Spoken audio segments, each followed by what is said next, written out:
నమస్తే. Maoist party కీలకమైనటువంటి నేత, మావోయిస్ట్ పార్టీ ప్రధాన కార్యదర్శి అయినటువంటి నంబాల కేశవరావు. నంబాల కేశవరావు ఎలా మృతి చెందిండు? ఒక పక్కన నంబాల కేశవరావు చుట్టూ ఉన్నటువంటి ఏదైనా మీటింగ్ పెట్టుకున్నా, నంబాల కేశవరావు ఎక్కడున్నా ఆయన చుట్టూ ఆయన ప్రాణాలను కాపాడడం కోసం దరిదాపుగా 50 నుంచి 80 మంది ఎప్పుడు ఆయన చుట్టూనే ప్రహార కాస్తారట. ఆయన మీటింగ్ పెట్టుకున్నా ఆయన చుట్టూ ఉన్నటువంటి ఆ మావోయిస్టుకు సంబంధించినటువంటి బలగాలంతా ఆయన చుట్టే ఎవరైనా ఎక్కడి నుంచి అయినా ఎదురుకాల్పులు జరుపుతారా, లేకపోతే ఇంకేమైనా దాడి చేసేటువంటి అవకాశం ఉంటుందన్నటువంటి ఉద్దేశంతో, ఎందుకంటే ఆ మావోయిస్టు పార్టీలోనే కీలకమైనటువంటి వ్యక్తిగా ఉన్నటువంటి కేశవరావు కాబట్టి, మరి కేశవరావు ఇంతమంది బలాలు ఉండగా, ఇంతమంది బలగాలు ఉండగా, మరి కేశవరావునే ఏ విధంగా ఆ బలగాలన్నీ కూడా మట్టి పెట్టినాయి అనేది ఇప్పుడు పెద్ద ప్రశ్నగా మారిపోయింది. ఆయనను ఏ విధంగా చంపిళ్ళు? ఒకవేళ కనుక నంబాల కేశవరావు కనుక మృతి చెందినట్టయితే ఉంటే, నంబాల కేశవరావుని ఒకవేళ ఎన్కౌంటర్లో చంపినట్టయితే ఉంటే, ఈ చుట్టూన్నటువంటి 50 నుంచి 80 మంది మావోయిస్టులు కూడా చచ్చిపోవాలి. కానీ మరి వాళ్ళు ప్రకటించినటువంటి దాంట్లో పోలీసులు విడుదల చేసినటువంటి ఆ మావోయిస్టులకు సంబంధించినటువంటి ఏవైతే మృతదేహాల సంఖ్యని కేవలం 26గా మాత్రమే చూపెట్టిండు. మరి ఆయన ఎమ్మటున్నటువంటి వాళ్ళే 50 నుంచి 80 మంది ఉంటే, మరి మిగతా వాళ్ళు పారిపోయేటువంటి అవకాశమే లేదు అక్కడ. ఎందుకు అవకాశం లేదంటే, ఇప్పుడున్నటువంటి మృతదేహాలను కనుక మనం చూస్తే, ఒకసారి పరిశీలిస్తే, ఏదో దూరం నుంచి మావోయిస్టులకి పోలీసులకు జరిగినటువంటి ఎదురు కాల్పుల్లో వాళ్ళు చనిపోయినట్టుగా కనబడట్లేదు. దగ్గరికి పోయి షూట్ చేసినట్టుగా కనపడతా ఉన్నది. దగ్గరికి పోయి షూట్ చేస్తే ఎట్లా ఉంటుంది? దూరం నుంచి షూట్ చేస్తే వేరే విధంగా గాయాలు ఉంటాయి, దగ్గర నుంచి షూట్ చేస్తే వేరే రకంగా ఉంటాయి. సో ఒక పక్కన దాంతోపాటు ఆ గన్ ఏదైతే ఉంటాయో, తుపాకులు ఏవైతే ఉంటాయో, తుపాకులకు సంబంధించినటువంటి వెనుక భాగం నుంచి ఈ మొహాల పైన గుద్దినట్టుగా కనబడతా ఉన్నాయి. అంటే పట్టుకొని మావోయిస్టులను పట్టుకొని దగ్గర నుంచి షూట్ చేసి ముందుగా వాళ్ళని తుపాకీతో ఇట్లా నుజ్జుగా మొహం పైన గుద్దిన్లు అనేది ఓ ప్రధానమైనటువంటి ఆరోపణలు వినపడతా ఉన్నాయి.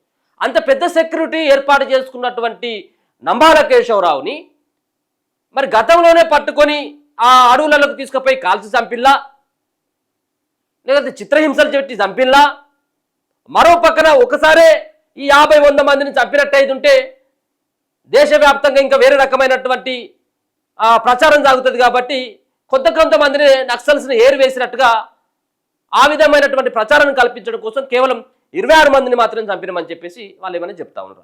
అనేక రకాలైనటువంటి ప్రశ్నలు తలెత్తుతా ఉన్నాయి. అసలు నంబాల కేశవరావు ఎలా చిక్కిండు పోలీసులకి, నంబాల కేశవరావు ఎలా చనిపోయిండు? సో ఈ సంబంధించిన అంశాన్ని ఒకసారి మాట్లాడుకుందాం. దానికన్నా ముందు అబుజ్మాడ్లో జరిగినటువంటి ఏదైతే ఈ ఎన్కౌంటర్లు జరిగినటువంటి చోటు మనందరికీ తెలుసు. ఈ అబుజ్మాడ్ సంబంధించినటువంటి ఎన్కౌంటర్లో చనిపోయినటువంటి మావోయిస్టుల మృతదేహాలను ఆడబెట్టుకొని ఈ డిఆర్జీ సిబ్బంది ఏవైతే ఉందో, పోలీసుల సిబ్బంది ఏదైతే ఆ బలగాలు ఉన్నాయో, ఈ మావోయిస్టులకు సంబంధించినటువంటి మృతదేహాలని ముంగడ పెట్టుకొని డ్యాన్సులు ఇస్తూ ఉన్నారు. ముంగడ పెట్టుకొని డ్యాన్సులు ఇస్తూ ఉన్నారంటే ఇది ఏ విధమైనటువంటి సంకేతాలకు దారి? సరే, ఓకే, ఆ మావోయిస్టులను చంపిల్లో అయిపోయింది అనుకో. ఈ వికృత క్రీడ ఏంటి ఇది? ఇది ఎవరు కూడా హర్షించట్లేదు, ఎవరు కూడా ఇది సరైనటువంటి విధానం అని చెప్పేసి వాళ్ళని మెచ్చుకోవట్లేదు. ఎందుకంటే ఇది చాలా దుర్మార్గమైనటువంటి చర్య. ఇది మావోయిస్టులు ముంగడ పెట్టుకొని చచ్చిపోయినటువంటి డెడ్ బాడీలు ముంగటేసుకొని ఎగురుడేంది? ఇది చాలా దారుణమైనటువంటి చర్య అంటూ ఒక పక్కన ఈ వాదనలు వినపడతా ఉన్నాయి. ఒకసారి ఈ ఎగురుడేంది, దునుకుడేంది, ఇదంతా ఈ సంబంధించినటువంటి డెడ్ బాడీలు కనబడతా ఉన్నాయి. తుపాకులు పట్టుకొని వాళ్ళంతా కూడా ఆ కేంద్ర బలగాలంతా ఎగురుతా ఉన్నాయి. పోలీసుల వాళ్ళంతా కూడా తుపాకులు పట్టుకొని డెడ్ బాడీల సందల కూకొని ఫోటోలు దిగుతా ఉన్నారు. ఎంత దారుణమైనటువంటి సంఘటన! సరే, చంపిల్లు అయిపోయింది అనుకో, ఇదేంది?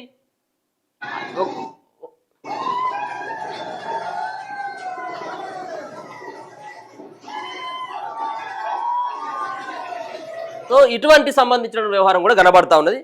సరే, అయితే ఒకసారి నంబాల కేశవరావు ఎలా దొరికిండు, నంబాల కేశవరావు ఇంతమంది భద్రత ఆయనకు ఉన్నప్పటికీ ఏ విధంగా ఆయన పోలీసులకు చిక్కిండన్నటువంటి అంశం ఒకసారి చూసేటువంటి ప్రయత్నం చేస్తే, దీంట్లో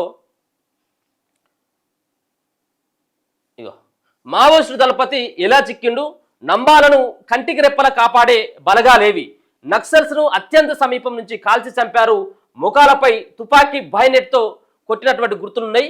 ఎన్కౌంటర్పై ప్రజా సంఘాలు అనుమానాలు వ్యక్తం చేస్తూ ఉన్నాయి.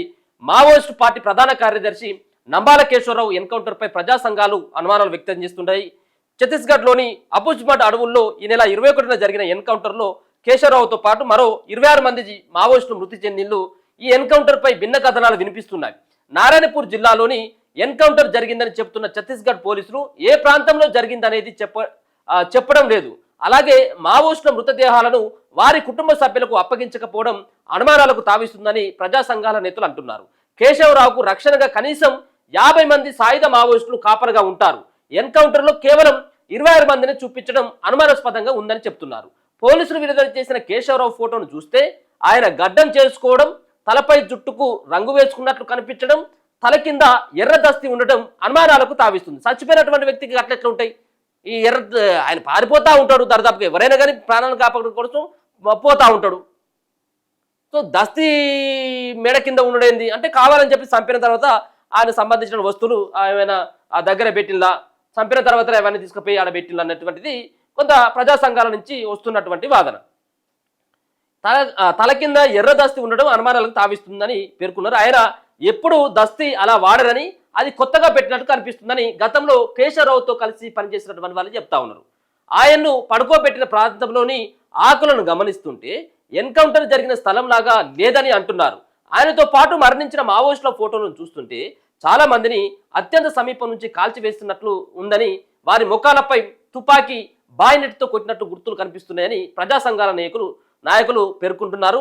కేశవరావుతో పాటు మధు తప్పనిసరిగా ఉంటాడని, ఇద్దరికి రక్షణగా ఉండాల్సిన వారి విషయంలోనే అనుమానాలు కలుగుతున్నాయని చెబుతున్నారు. కేశవరావు అనారోగ్యంతో బాధపడుతున్నారని, చికిత్స తీసుకుంటుండగా పట్టుకొచ్చి కాల్చి చంపారన్న ఆరోపణలు ఉన్నాయి. కేశవరావు తన కదలికల విషయంలో జాగ్రత్తగా ఉంటారని, రక్షణగా కంపెనీ ఎప్పుడు సర్వన సిద్ధంగా ఉంటుందని ప్రజా సంఘాల నేతలు అంటున్నారు. వారిలో కనీసం 10 మంది దగ్గరనైనా AK-47 తుపాకులు ఉంటాయని, పోలీసులు 3 తుపాకులే స్వాధీనం చేసుకున్నట్లు ప్రకటించడం మిగతా వారు ఏమయ్యారని అనుమానాలు వ్యక్తం అవుతున్నాయి. 5 ఏళ్లుగా ఒకే చోట కేశవరావు 10 ఏళ్లుగా 5 ఏళ్లుగా కాదు 10 ఏళ్లుగా ఒకటే చోట ఉంటానన్నట. కేశవరావు 10 ఏళ్లుగా అబుజ్మడ్ అడవుల్లోనే ఒకే ప్రాంతంలో ఉంటున్నట్టు ప్రచారం సాగుతున్నది. వరుస ఎన్కౌంటర్లు జరుగుతున్నా ఆయన అక్కడే ఉంటున్నట్లు చెబుతున్నారు. పసిగట్టిన పోలీసులు ప్రణాళికలు సిద్ధం చేసుకుని ఈ నెల 21న ఆయన క్యాంపుపై విరుచుకుపడినట్లు చర్చ జరుగుతున్నది. కేశవరావు అతి విశ్వాసమే ఎన్కౌంటర్కు దారితీస్తుందన్న వాదన కూడా వినిపిస్తా ఉన్నది. మొత్తానికి ఆయన ఎంబటి 50 మంది దానికి ఉంటారట. మరి 50 మంది దగ్గర ఉంటే వాళ్ళు కనీసం ఒక 10 మంది దగ్గరనైనా AK-47 తుపాకులు ఉంటాయి. కానీ తుపాకులు మాత్రం 3 దొరికినాయి. చచ్చిపోయిన వాళ్ళు మాత్రం 26 మంది. అసలు ఉండాల్సినటువంటి వాళ్ళు దాదాపుగా 50 నుంచి 80 మంది. మరి ఇంకా మిగతా వాళ్ళని చంపేసి ఉంటారా, లేకపోతే బందీలుగా పట్టుకొని అప్పుడు నలుగురు ఏమైనా చంపుతా ఉన్నారా?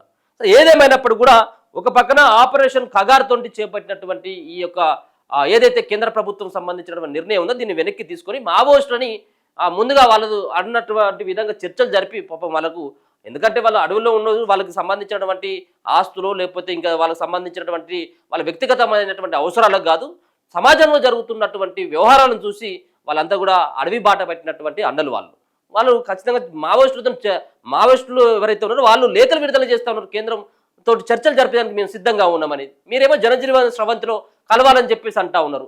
ఒక పక్కన చర్చలు జరిపి వాళ్ళని జనజీవన స్రవంతిలోకి తీసుకురావాలి, కానీ వాళ్ళను అన్యాయంగా వాళ్ళను చంపేటువంటి ఎవరైనా కానీ రాజ్యాంగబద్ధంగా వాళ్ళు బతకాల్సినటువంటి అవసరం ఉంటుంది. వాళ్ళని చంపాల్సినటువంటి అర్హత ఎవరికి కూడా లేదు. ఒక వ్యక్తిని ఇంకొక వ్యక్తి చంపేటువంటి అర్హత ఎవరికి లేదు.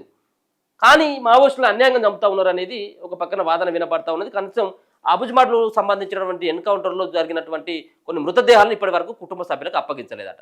మరి అది అప్పగించాలని చెప్పేసి ఒక పక్కన ప్రజా సంఘాలు డిమాండ్ చేస్తూ ఉన్నాయి. దాని తర్వాత జరిగినటువంటి అబుజ్మాడ్ ఎన్కౌంటర్లో తెలంగాణకు సంబంధించినటువంటి ఆమె ఒక భూమిక అనేటువంటి నక్సలైట్ కూడా ఆమె చనిపోయింది. ఆమె ఓయూలోనే చదువుకున్నదట. ఆమె 12 ఏళ్ల కింద మావోయిస్టు పార్టీలో ఆమె ఉద్యమంలో ఆమె పాల్గొని అటువంటి ఆ పరిస్థితి చూసుకోవచ్చు. సో మొత్తానికైతే మాత్రం ఇంకా ఛత్తీస్గఢ్ సంబంధించినటువంటి అడవుల్లో అబుజ్మాడ్ అడవుల్లో కావచ్చు, కర్రెగుట్టలకు సంబంధించిన ప్రాంతంలో ఇంకా ఆపరేషన్ కగారు అయితే కొనసాగుతుంది. కేంద్ర బలగాలు వెనక్కి వచ్చినప్పుడు పోలీసులు కానీ మిగతా సంబంధించిన వాళ్ళు ఈ సంబంధించినటువంటి ఆపరేషన్లో పాల్గొంటా ఉన్నారు. మొత్తానికి మావోయిస్టు సంబంధించినటువంటి దళపతి చిక్కడానికి ప్రధానమైనటువంటి కారణం ఏంటంటే ఆయన చికిత్స తీసుకుంటుండగా పట్టుకొచ్చి ఆయనను కాల్చిన్లు, దగ్గర నుంచి ఆయనను కొట్టి చంపిన్లు అనేది ప్రధానంగా అయితే వాదన వినబడతా ఉన్నది. చూస్తూనే ఉండండి మన తొలి వెలుగు.